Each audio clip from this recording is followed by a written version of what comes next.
Olá pessoal, sejam bem-vindos a mais uma aula do canal Gênios da Física. Na aula de hoje nós vamos continuar a resolução do livro texto Moisés no Senswag, curso de Física Básica, volume 2.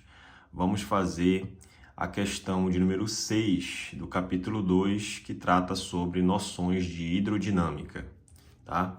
Então, o que diz no enunciado do problema do livro, né? Então vamos fazer a leitura.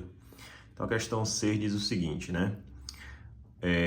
Um tanque de água encontra-se sobre um carrinho que pode mover-se sobre um trilho horizontal, com atrito desprezível. Há um pequeno orifício numa parede a uma profundidade H abaixo do nível da água no tanque.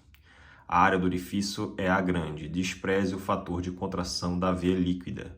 A massa inicial da água é M0 e a massa do carrinho e do tanque é M0. Qual é a aceleração inicial do carrinho, tá? Então a figura está aí à direita, vamos fazer a replicação da figura e resolver o problema, tá?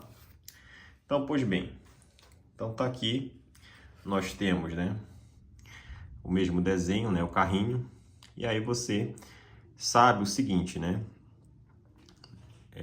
que nós sabemos, né, da segunda lei de Newton, né, nós sabemos que a força, né, ela é a variação do momento linear no tempo, certo? E aí quando você pega essa variação do momento linear no tempo, sabendo que o momento linear é a massa vezes a velocidade, então a segunda lei de Newton ela tem dois termos. Um termo que é massa vezes aceleração, quando a massa do objeto em análise é constante.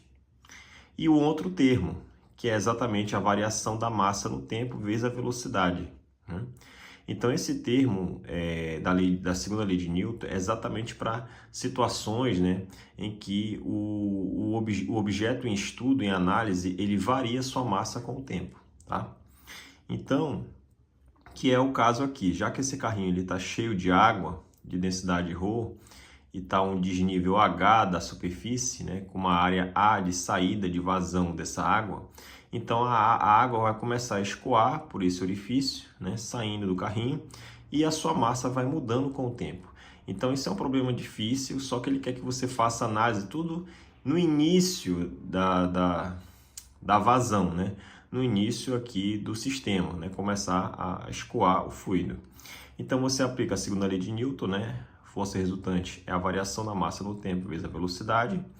E aí lembra que essa variação de massa, né, é a massa final menos a inicial. Então essa variação vai ser uma variação negativa. Então essa variação de massa no tempo vai dar um termo negativo. E o que é variação de massa? Em termos da densidade da água, que é ρ vezes a variação de volume. Tá aqui, ó, ρ vezes a variação de volume. Delta T, V, né? Eu vou escrever essa velocidade como sendo VI, né? É a velocidade aqui, no caso, de saída, né, desse escoamento aqui no orifício que eu chamei de ponto 2, perfeito? E aí, por outro lado, você vai ter que variação do volume no tempo. E aí você sabe, pela dinâmica de fluidos, né, que o fluxo, né, de fluido, ele é a variação, né, ou seja, o fluxo ou a vazão, né, dessa água, ele é a variação do volume no tempo. E, por sua vez, também é igual o produto entre a velocidade, né, de escoamento vezes a área desse orifício, perfeito? Então, o que é a variação de volume no tempo? Aparece bem aqui na expressão da força. Então, você vai substituir como sendo V vezes A. V é a velocidade, A é a área do orifício. V com V dá V quadrado, né? Então, a força já você vai escrever dessa maneira. Força resultante é menos ρA, V quadrado na direção I. I é o versor na direção do eixo X aqui, crescente no eixo X. E aí, como é que você determina essa velocidade de escoamento por esse orifício de área A? Você vai usar a equação de Bernoulli, né? Então, você vai chamar dois pontos, ponto 1 e ponto 2. Ponto 1 é na superfície desse líquido, que é a água, e o ponto 2 exatamente na vazão, no orifício de área A, onde a água vai escoar, tá? Então, você vai chamar aqui pressão 1 mais ρgH1 mais ρV1 ao quadrado sobre 2, né? Tudo isso é uma constante, ou seja, é exatamente a mesma coisa, só que tudo no ponto 2 agora. Pressão, altura 2 e velocidade 2. essas pressões externas aqui, né, no caso a pressão atmosférica no ponto 1 e no ponto 2 são as mesmas. Então você pode cortar essa e essa aqui, né? A altura 1, se você adotar como nível da água como sendo o nível 0, você tem eixo Y crescente para cima e positivo para cima e negativo para baixo. Então esse ponto 1 está exatamente na altura 0. Então H1 vai ser 0.